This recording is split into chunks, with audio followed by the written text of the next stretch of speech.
प्रेम से बोलिए सदगुरु भगवान की जय, गुरु माता की जय, भगवान भोलेनाथ की जय, माता कामाख्या की जय। प्रेम से बोलिए करौली शंकर महादेव की जय, हर हर महादेव। जय बाबा की। कैसे हैं आप सब लोग? आशा ही नहीं पूर्ण विश्वास है हमें कि बाबा जी की कृपा से, दरबार की कृपा से आप सब लोग स्वस्थ होंगे, मस्त होंगे और अपने जीवन के कर्तव्य कर्मों को निष्ठापूर्वक करते हुए दरबार की भक्ति में आगे बढ़ते हुए अपने जीवन के मूल उद्देश्य के लिए भी अग्रसर होंगे। मेरी शुभकामनाएं, मेरी बधाइयाँ हमेशा आप सबों के साथ है और सदा ही रहेगी। पुनः से जय बाबा की। मैं डॉक्टर मोहन कमल रमन बैलेंस जिंदगी में आप सबों का हार्दिक स्वागत करता हूँ, हार्दिक अभिनंदन करता हूँ। जैसा कि आप सबों को विदित ही है कि अचानक से बाबा जी ने 17 तारीख का टिकट हमारा बना दिया ऊर्जा वृद्धि हवन के लिए। इस लक्ष्य को लेकर हम वहाँ पहुँचे थे। इधर घर से मैं अकेला ही चला था, उधर दिल्ली से हमारे 2 बच्चे भी दरबार आए। 18 तारीख को मैं दरबार पहुँचा था लगभग 4 बजे के आसपास शाम को। फिर वहाँ तो ऑटो पायलट मोड पर सारा सिस्टम चलता है, कैसे कैसे सारी प्रक्रिया हुई। हमारी तमाम प्रक्रियाएं सहज और सुलभ तरीके से अच्छे से संपन्न हो गई। सिद्ध ऊर्जा वृद्धि हवन भी उसी शाम को हमने 7:30 बजे माता की आरती के बाद वहाँ शुरू किया था। 18 तारीख को लगभग 11:30 बजे तक वह हवन चला था। फिर नेक्स्ट डे 18 तारीख को सुबह में जो 2-2 संकल्प होता है ऊर्जा वृद्धि हवन करने के उपरांत, उस संकल्प को भी हमने किया। बड़ा ही रोचक रहा, बड़ा ही आनंददायी रहा, बहुत ही अनुभव देने वाला रहा। 17 तारीख को जब शाम को मैं यहाँ अपने घर से निकला था तो समस्तीपुर स्टेशन पर हमारे ही दरबार की बाबा के एक भक्त हैं जिन्होंने हमारे साथ माता की आरती गाने में और माता के एक भजन गाने में भी उन्होंने अपना सहयोग दिया, अंजना झा जी। उनकी कुछ सामग्रियाँ जो अपने पुराने गुरु भाई जो दरबार से अब जुड़े हैं उनके माध्यम से मंगवाया था। समस्तीपुर स्टेशन पर वो इंतज़ार कर रही थी, हमने उन्हें वह दिया। कमाल की बात यह रही इस पूरे यात्रा दौरान में 17 तारीख के बाद 17 तारीख को जो हमने सिद्ध अगियारी किया था, बल्कि 16 तारीख को, तो 17 तारीख का टिकट बना था हमारा। तो उसके बाद जो भी हमारी जो भी परिकल्पना थी उसी के आधार से सारी घटनाएं घटित होती चली गई। बड़ी अद्भुत बात यह रही। एक तो पहला दशांश का हवन किया, तो उसके बाद की जो कथा बनी थी वो तो हमने आपको अपने पिछले एपिसोड अनमोल अनुभव भाग 27 में बताया ही था। अनमोल अनुभव भाग 28 में उसके बाद जो अगला 3-4 दिन बीता और हम दरबार तक पहुँचे उस ऊर्जा वृद्धि हवन करने के लिए, तो समस्तीपुर स्टेशन पर जो ही पहुँचते हैं 17 तारीख को, तो दिन भर से मुझे न जाने क्यों बहुत दिनों के बाद कोल्ड ड्रिंक पीने की चाहत बन रही थी। लेकिन इतना व्यस्त कार्यक्रम था उस दिन का, क्योंकि एक अनायास कार्यक्रम आ गया था जहां मुझे शाम में ट्रेन भी पकड़नी है समस्तीपुर में, और उसी दिन मुझे सुबह को दरभंगा से भी आगे बहुत दूर निकलना पड़ा अपने एक मित्र के साथ जिनका लगभग 13-14 लाख रुपया कहीं फंसा हुआ है, अटका हुआ है। तो उनकी अपनी यह मान्यता थी कि मैं उनके साथ जाऊंगा तो उनका यह काम हो जाएगा। खैर जो भी हो, इतना व्यस्त कार्यक्रम था कि हम कोल्ड ड्रिंक नहीं पी सके। अंजना बहन को जब हमने उनकी सामग्री दरबार से संबंधित जब दी तो उन्होंने चलते चलते कहा कि डॉक्टर साहब कोल्ड ड्रिंक पीना चाहेंगे क्या? तो मुझे हंसी आ गई। मैंने कहा कि हाँ, नेकी और पूछ। फिर हमने वहाँ कोल्ड ड्रिंक पिया। फिर ट्रेन में आए तो नींद ही नहीं आ रही थी, क्योंकि जल्दी से जल्दी दरबार पहुँचे। इस उतावलेपन में था, इस व्यग्रता में था। होते होते 2 बजे के आसपास थोड़ी सी हल्की झपकी लगी, लेकिन पता नहीं कौन सा स्टेशन आगे आया। कुछ लोग दरवाजे में घुसे तो इतनी जोर से धक्का मारे गेट में, तो अचके में जो नींद टूटा। तो फिर उसके बाद नींद आई नहीं, और नहीं आई तो अच्छा ही हुआ, क्योंकि बाबा जी ने एक बहुत ही सुंदर सा प्यारा सा भजन ट्रेन में रात के लगभग 2 बजे के आसपास में उन्होंने दिया। बाबा जी की कृपा रही तो फिर आने वाले समय में कभी उसकी भी रिकॉर्डिंग हो सकेगी। बहुत ही सुंदर सा भजन आया, और पूरी एक कलम में वो 10-15 मिनट में जितना लिखने में समय लगा होगा बस उतना ही लगा, अर्थात वो अपने आप में परिपक्व भजन बन करके निकला। तो बहुत बहुत धन्यवाद कि नींद ना आई तो अच्छा ही रहा कि नींद ना आई, एक भजन तो आया। चलिए बहुत ही सुंदर रहा। फिर सुबह हुई 11 बजे के बाद लगभग मुझे नींद आई कल होकर के दिन में ट्रेन में। अब देखिए कि अगर वहाँ पर बाबा जी मुझे झटका ना देते तो ट्रेन कानपुर से आगे निकल जाती। जब गाड़ी में ब्रेक लगा, लोगों को देखा कि इधर उधर कुछ कर रहे हैं, तो मेरी नींद खुली तो मैंने पूछा नीचे वाले से कि भाई कौन सा स्टेशन है ये? तो उन्होंने कहा कानपुर। मैंने बोला कानपुर आ गया ये, मैं तो सो ही रहा था अभी। झट में वहाँ से बैग वैग उतारा और फिर दरबार के लिए प्रस्थान किया।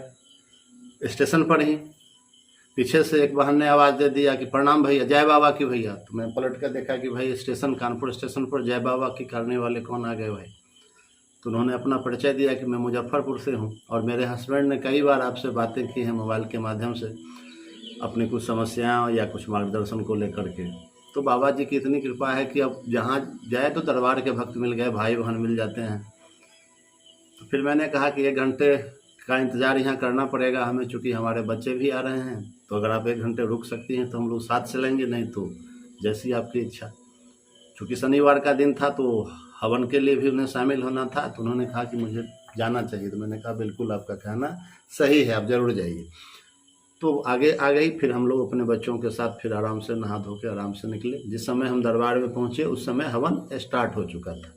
फिर वहाँ से कैसे पर्ची कटाई जाती है, कैसे संकल्प किया जाता है ऊर्जा हवन के लिए। फिर हमने ऊर्जा हवन का किट लिया और फिर पूजा की तैयारियाँ, हवन की तैयारियाँ शुरू की। माता के सामने जो भी अर्जी होती है अर्जी लगाई। फिर उसके बाद हवन संपन्न हुआ।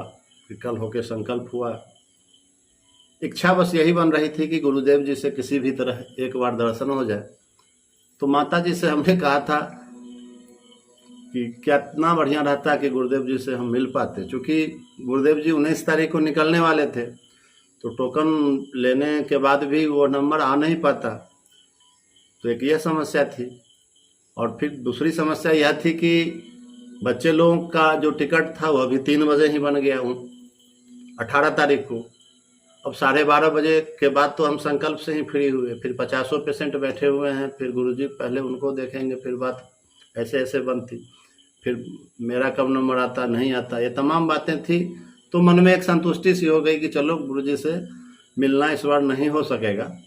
तो कुछ उपहार हम जो यहाँ से ले गए थे, तो यह इच्छा थी हमारी बस इतनी सी कि किसी तरह गुरुजी की एक नज़र इधर पड़ जाए इस भक्त पर भी।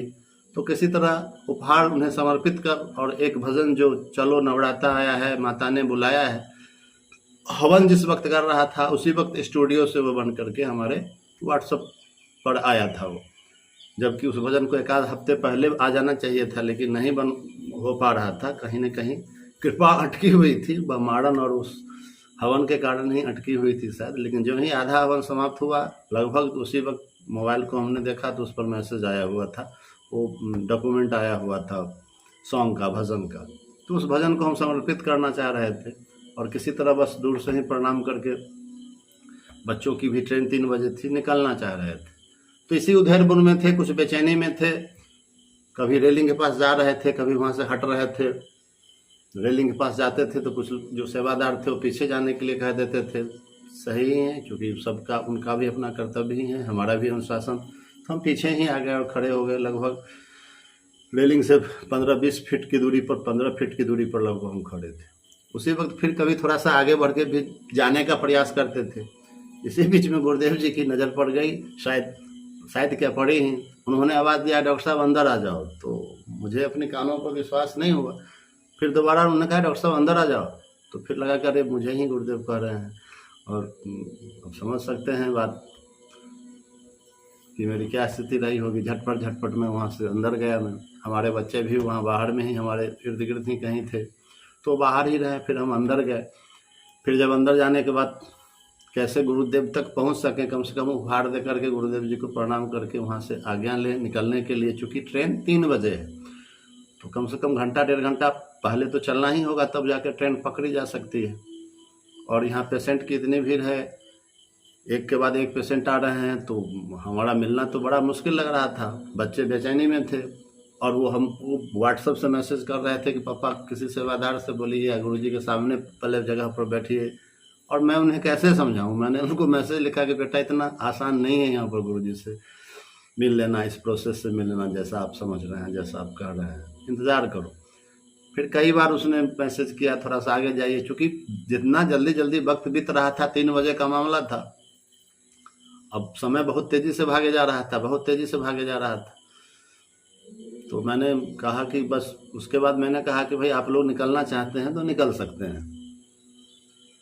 अब गुरुजी अंदर तक बुलाए हैं तो सीधे यहाँ उठ के हम चले नहीं जाएंगे आपकी ट्रेन के लिए, आप लोग जा सकते हैं, सामान वामान आप लोग पैक कर लीजिए अपना, हमारा सामान यहीं कहीं बाहर में आप रख दीजिएगा, इशारा दे दीजिएगा कि वहाँ पर है, या मैसेज कर दीजिएगा कि वहाँ पर है, तो मैं समझ जाऊँगा। ये सारी बातें व्हाट्सएप के माध्यम से हो रही थी, चूँकि मैं रेलिंग के अंदर था, वो रेलिंग के बाहर पीछे थे, तो न कॉल हो सकती थी, न मैं वहाँ से बात कर सकता था, या अनुशासन की गरिमा नहीं थी वहाँ पर, तो मैसेज के माध्यम से ही ये तमाम बातें हो रही थी। फिर अब यहाँ तक आ गए और गुरुदेव जी के दर्शन नहीं हो और बच्चे नहीं मिल सकें गुरुदेव जी से, जो गुरुदेव जी का अंतिम चैप्टर होता है।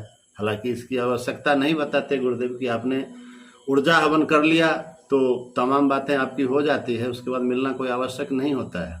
अगर कोई बहुत असाध्य रोग है इस तरह का तो ज़रूर मिल लें, बाकी जो नॉर्मल है तो कोई आवश्यकता ही नहीं है, क्योंकि तमाम क्रियाएं हवन में स्वतः ही समाप्त हो जाती है, क्लियर हो जाती है। लेकिन फिर भी मानव मन है, यह तो मन करता ही है कि गुरुदेव जी से मिला जाए। तो बच्चे लोग आए हुए थे तो इच्छा तो बन ही रही थी। फिर चूँकि अब ट्रेन है यहाँ पर, अब देखिए कसमसक क्या बोलते हैं, कसमकस कसमकस हैं की स्थिति बनी हुई थी, क्या करें नहीं करें।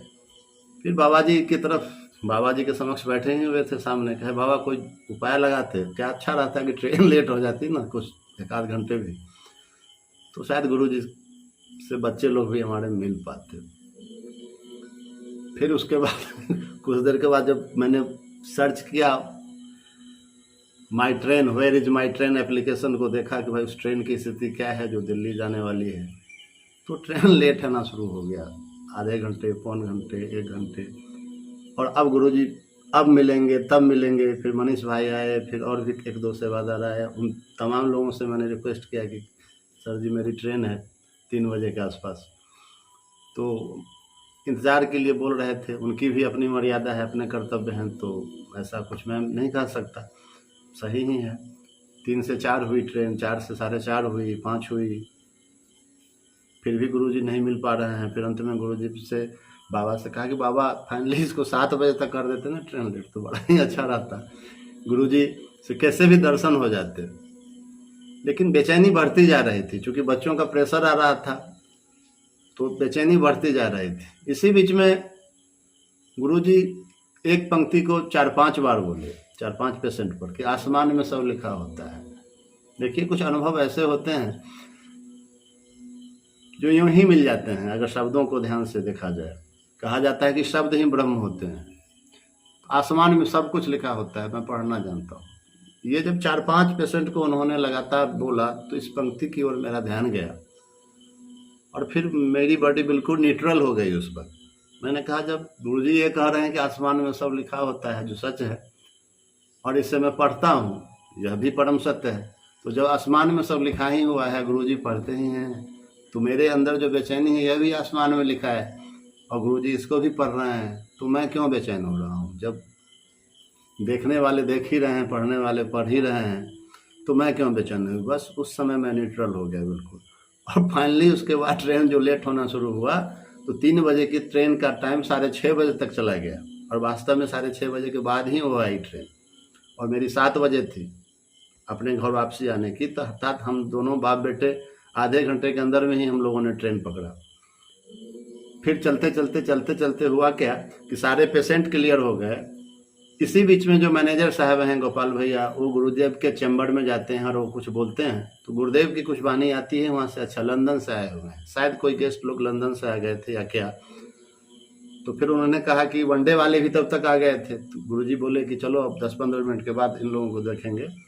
10-15 मिनट का ब्रेक लगा वहाँ पर, और गुरुजी वहाँ से उठ करके प्रस्थान कर दिए। गुरुजी उठे तो हम भी उठ गए, और वह झलक उस सीन का लगभग आज से 4-5 महीने पूर्व आया था कि मैं किसी विशेष प्रयोजन से गुरुजी के समक्ष बैठा हूँ, जिस विशेष प्रयोजन को लेकर एक बात पूछनी थी गुरुजी से, जिस बात को लेकर मैं कल या उस दिन बैठा था, वहाँ पर गया था कि गुरुजी से मुलाकात हो जाएगी तो इस बात पर चर्चा कर लेंगे। और जब इसी तरह का बिल्कुल दृश्य था हुआ कि सारे लोग बैठे हुए हैं और मैं अपनी बारी के इंतज़ार में हूँ, और जब मेरी बारी आती है तो गुरुदेव जी उठ जाते हैं और कहते हैं कि चलो ये सब काम तो होगा ही, पहले कुछ काम की बात हो जाए। और मुझे कोई कुछ काम कहते हैं तो मैं चला जाता उस काम को करने के लिए, और उस मैटर पर चर्चा नहीं होती। यह सीन जो आज से 5-6 महीने पूर्व आया था, वह मेरी आंखों के सामने अचानक से पूरा क्या कहिएगा रिप्ले हो गया। और मेरी तस्वीर होगी वहाँ पर, मतलब याद आई तो ऐसे करके मुंह मेरा हो गया था, अच्छा ये सीन तो हमारे पास आया हुआ था, ऐसा ही होना था नहीं। लेकिन फिर भी जब गुरुदेव गेट तक आए तो मैंने एक प्रयास किया, प्रणाम किया गुरुदेव को 2 बार। तो गुरुदेव ने कहा कि अच्छा कमल जी रुक रहे हैं ना, हो ना अभी। तो मैंने कहा कि गुरुदेव 3 बजे ही ट्रेन थी, बाबा तो लेट करते करते 2 घंटा 2.5 घंटा लेट कर दिए हैं, तो अच्छा जा रहे हो। तो मैंने चटपट में कह दिया कि गुरुदेव अगयारी ऐसे ये हवन ऊर्जा का हमने हवन किया है अपने फैमिली के लिए, तो आए हुए हैं क्या फैमिली वाले लोग। तो मैंने कहा कि हाँ 2 बच्चे तो आए हुए हैं। फिर उन्होंने ये बात दिया कि कमल की फैमिली के जो भी लोग आँख बंद करें और ब्रह्म नष्ट कर दिए जाएँ। गुरुदेव का तो सारा मामला चुटकियों में होता है, सेकंड में काम खत्म। और फिर गुरुदेव अपनी जहाँ गेस्ट के पास जाना था वहाँ गए, और हम भी वहाँ से आनंद हो खुशी खुशी अपने दोनों बच्चों के साथ भैया रत्नेश सनातन प्रहरी के साथ उनकी गाड़ी में बैठकर स्टेशन तक आए। वो जो बहन मुजफ्फरपुर वाली थी, वो जो स्टेशन पर मिली थी, उनके हस्बैंड ने भी कॉल किया कि भाई उनको भी साथ लेते आइएगा। तो उन्हें भी साथ लेकर के वो अपना मुजफ्फरपुर उतरे, हम भी समस्तीपुर जंक्शन उतर के अपने घर आ गए। तो बड़े ही आनंददायी यात्रा रही। इसमें कई सारे अनुभव जो मिले, इस पर अलग से टीका और टिप्पणी करने की ज़रूरत है, इसको हम अपने अगले एपिसोड में बताएंगे। तब तक के लिए जय बाबा की अनमोल अनुभव की भाग 28 को जरूर आप सब लोग देखें। मेरा प्रणाम स्वीकार हो। हर हर महादेव, हरिहर।